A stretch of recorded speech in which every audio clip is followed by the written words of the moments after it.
What an absolutely gorgeous day it is in the Clare Valley. Nice autumn weather, blue sky, sun's out, a little bit breezy, but yeah, absolutely stunning.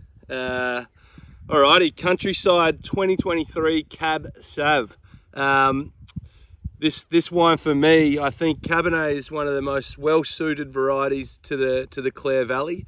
It's very underrated, but I like to see it made in a modern way. So a lot of people have been scarred by Cab Sav in the past, you know, seeing some really big styles, real tannic styles, that kind of thing. This is certainly not that at all. I think this is one of the most complete wines that you can find in the Clare Valley as a variety.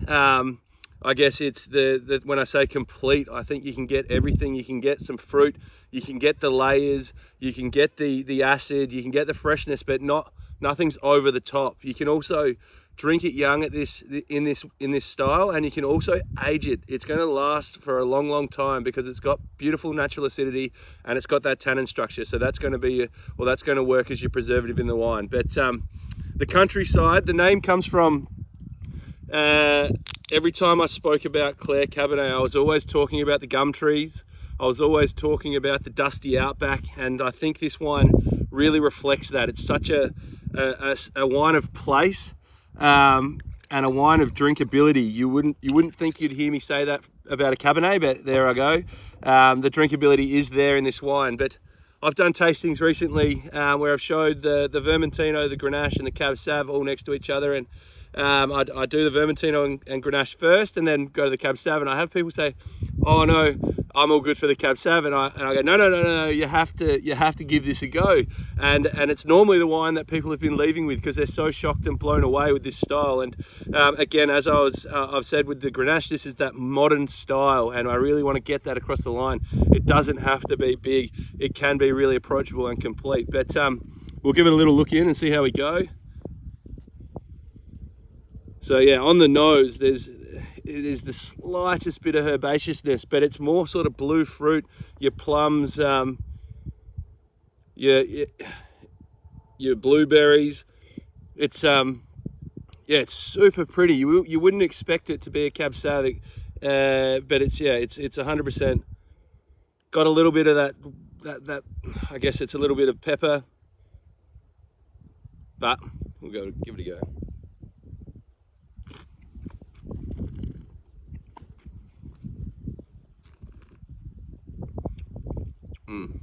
On the palate, that is absolutely gorgeous. Black currant straight away for me, and it is this beautiful texture. You know, the tannins are very subtle, but they're there. It's almost like a staircase on the back palate, just going down in layers after layers. But yeah, this is so pretty. It's not over the top at all. It's very reflective of where we are, and I can't say it enough. People really need to give this a go and understand this modern style. This is how they used to make it in the 70s and the 80s, and that's when a lot of these Cabernet vineyards were planted, and those wines to this day are still drinking fresh because of that natural acidity as their preservative and that slight bit of tannin. But yeah, this wine for me is the one, and I highly recommend giving it a go. Bite the bullet, take the risk. Bring on Cab Sav. I reckon everyone's going to be drinking it within the next 10 years because it makes so much sense. Give it a go, especially with this cooler weather coming up. Cheers, guys. Have a good one.